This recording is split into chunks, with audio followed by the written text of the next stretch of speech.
Greetings everyone, Pete Pardo here from Sea of Tranquility. Welcome to another edition of Classic Album War. Today we continue our week-long run of classic double albums.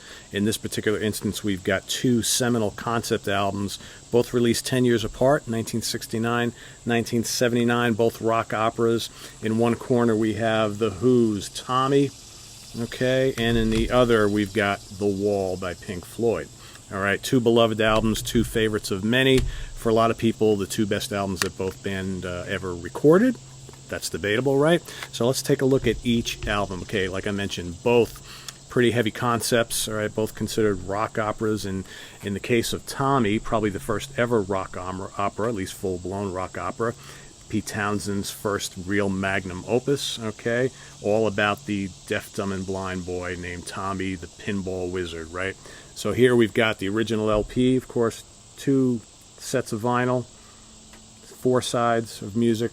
All right, a lot of tracks. We got 24 total tracks. Some of the more notable tracks on here, which have been seminal, important Who classics since 1969. In fact, they would go on to play many, if not most of these songs live for many years after they released the album. And a lot of the popular tracks still are in the Who set list to this day. So, of course, we've got tunes like The Overture, okay? It's a Boy, Sparks, Cousin Kevin, The Acid Queen, all right, Fiddle About, Pinball Wizard, of course, Pinball Wizard, one of their biggest hits ever. Tommy, Can You Hear Me? All right, I'm Free, hard rockin' tune, and then, of course, you know, Tommy's Holiday Camp leading into We're Not Gonna Take It, which is also called See Me, Feel Me, right, to kind of end the whole album. A lot of strong tracks, a lot of little kind of interludes and short compositions too. Instrumentally, a great album, very rich, a lot of orchestrations, great guitar work. Keith Moon's drumming off the charts. You got John Entwistle, of course, on the bass. Roger Daltrey's always impeccable vocals. Just a really, really strong album from all four members. Probably their first truly great album. Okay, this would then start a streak of classic Who albums, so you could probably say that Pete Townshend as a songwriter really coming into his prime here, and that would last for the next, half a dozen years or so, if not longer. So you've got, Who's Next, of course, and Quadrophenia, right? Other really, really great Who albums. But Tommy, long considered by many fans and critics alike as one of the greatest concept albums of all time, right? In rock, anyway. Although, one of the other ones that normally gets mentioned, too, in that same breath is The Wall. Okay, this basically the idea from Roger Waters to create a epic storyline that involves, a war-ravaged land and the people surrounding it. Okay, you've got a character named Pink. A lot of the kind of themes behind this album, are based on, the life of Roger Waters and his family in a war-ravaged Great Britain against Germany, okay, from World War II, as well as, a character kind of created in the model of Syd Barrett, their former bandmate, of course, who went a little nutty thanks to drug use and LSD and what have you. So a pretty, probably less of a easy-to-identify storyline than Tommy, I think, but no less kind of intriguing, right? So again, 26 tracks on this one, which compared to 24 on the others. So a lot of material here. Again, a lot of, little longer pieces and some shorter interludes and things like that, but a lot of classic tunes on here, which again, the band played, and also on the tour for this album, the band brought this whole thing to life with this grand,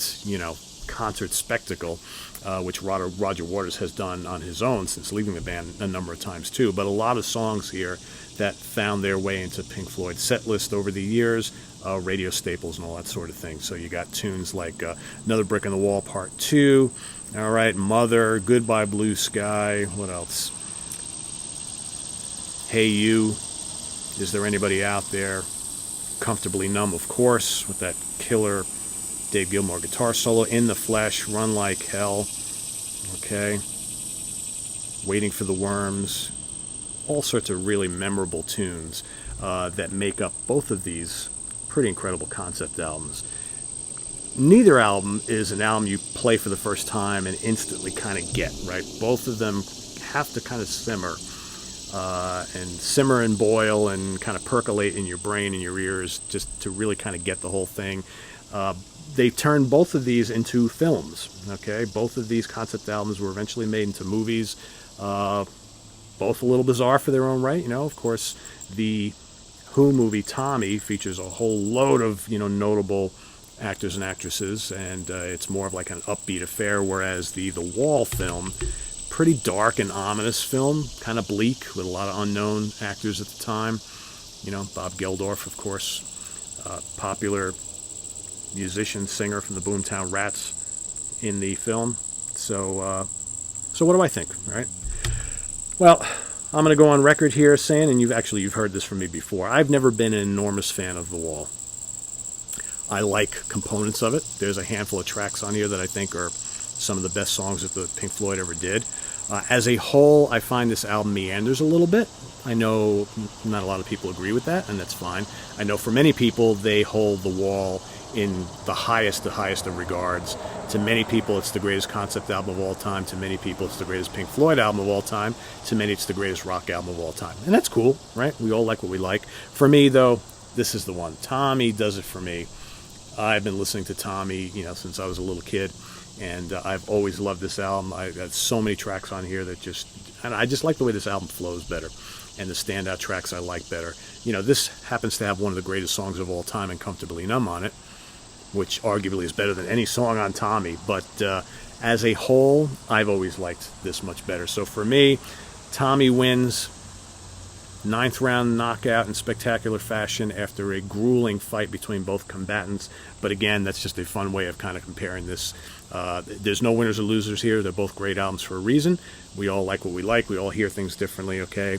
Both albums are great. This is just an excuse to talk about two killer double concept albums, right?